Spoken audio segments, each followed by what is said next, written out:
ఇక్కడ కూర్చున్న వాళ్ళు బంజారా మాతలు.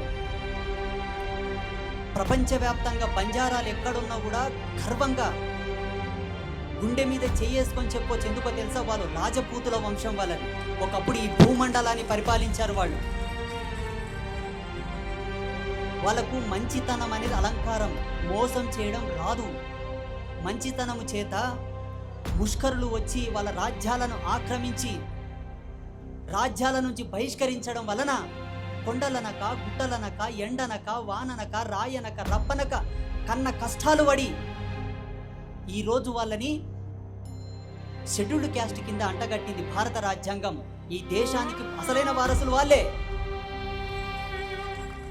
విదేశీయులతోటి పోరాటం చేసినటువంటి రాజపూతులు వాళ్ళు. అటువంటి వాళ్ళని ఇప్పుడు ఏమంటారు? ఎస్టీలు అంటే, లంబాడులు అంటే నీచంగా చూస్తారు.